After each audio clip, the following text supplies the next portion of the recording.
এর আগের পর্বে আমরা দেখেছিলাম কি করে এই স্লাইডারটা করতে হয়। আমরা এখানে দুইটা নেভিগেশন বার দিছিলাম, অ্যারো, এবং এই জিনিসটা আমরা অ্যানিমেটেড করেছিলাম। আচ্ছা যাই হোক, এত কথা না বাড়িয়ে আমরা আমাদের কোডে চলে যাই। আমরা আগের দিন স্লাইডার অংশটুকু করেছিলাম। আচ্ছা যাই হোক, আমরা আমাদের ফোল্ডারে যাই, যে এটা ওপেন করি। একটা ওপেন করা ছিল আমাদের এই স্লাইডারের ব্যাকগ্রাউন্ড ইমেজ সব জায়গায় একটা করে একই ইমেজ। এজন্য আমরা ইমেজটা চেঞ্জ করে দিই। ইমেজ চেঞ্জ করতে হলে গুগলে যে আমরা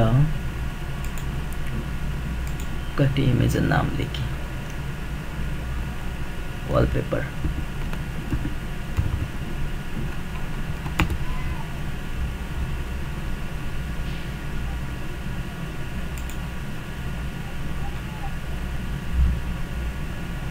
সাপোজ আমরা এই ইমেজটা নিব, আর কোনটা নেওয়া যায়, আর এটা নিব। দুটো অনেক বড়, এটা আমরা সেভ করে নিই। সেভ ইমেজ,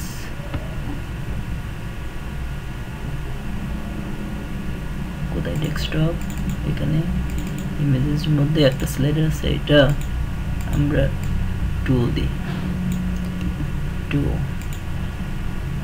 এবং আর একটা ইমেজ নিব। এটা বেশ ভালো লাগতেছে।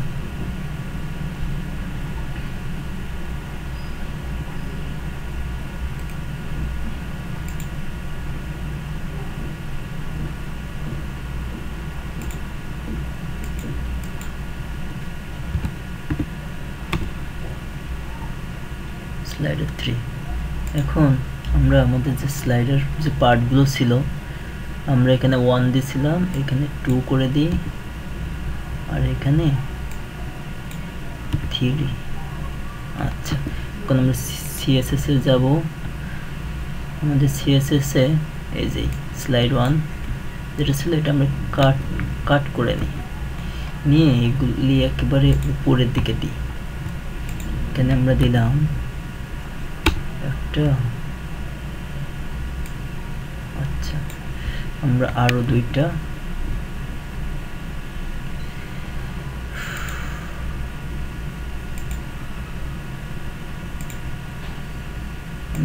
এখানে নিয়ে নিই,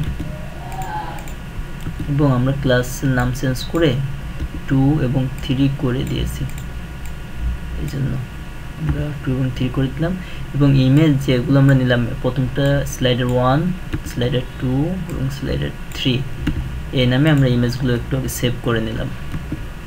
যাই হোক, এখন আমরা যদি এখানে যাই এবং করি, রিফ্রেশ করি, দেখেন কি হয়। কি ইমেজ চেঞ্জ হয়ে গেল স্লাইডারের।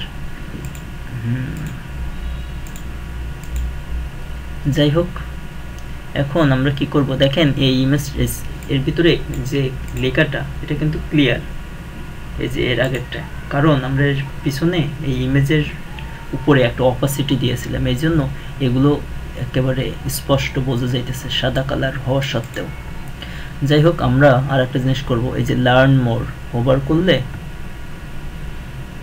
দেখেন বোঝা যাইতেছে না, এই কালারটা আমরা হোয়াইট করব।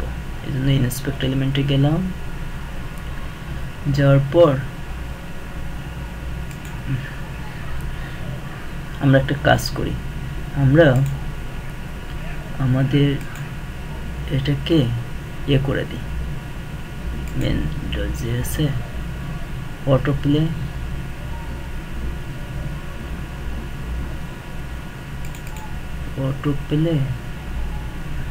ফলস, সেভ করি। এখন দেখেন এটা আর অটো প্লে হবে না, এখন আমরা ইচ্ছা মতো চেঞ্জ করতে পারবো। আমরা এই বাটনটা নিয়ে নিই, স্লাইডার বাটন না, আর অন্য বাটন। ও যে মার্জিন টপ যেটা দিলাম, এটা আমরা শুধুমাত্র স্লাইডার বাটনে দিব, আর অন্য বাটন এই ক্লাসটা আমরা অন্য জায়গায় ইউজ করব। এই জন্য এখানে আমি মার্জিন টপটা লিখে নিই, মার্জিন টপ 20 পিক্সেল, এবং এর যে মার্জিনটা আছে মার্জিন টপ আমরা এখান থেকে মুছে দিব। এখন এই জিনিসটা আমরা আমাদের সিএসএস এ দিয়ে দিব। কোথায় আছে দেখলাম যেন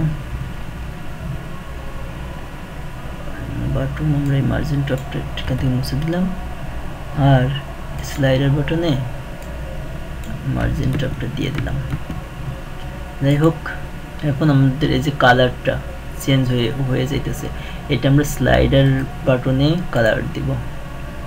এই যে স্লাইডার বাটন, এটা কপি করে নিলাম, নিয়ে অ্যাড রুলে যে সেম ক্লাস দিয়ে হোভার করলে তখন কি হবে, আমরা লিখলাম কালার সাদা। এই দেখেন কালার সাদা। আমরা পরবর্তীতে এই কালারগুলো চেঞ্জ করে দিব। এই জন্য আমরা এটা কপি করে নিয়ে আমাদের সিএসএস ফাইলে দিয়ে দিব। এই যে এখানে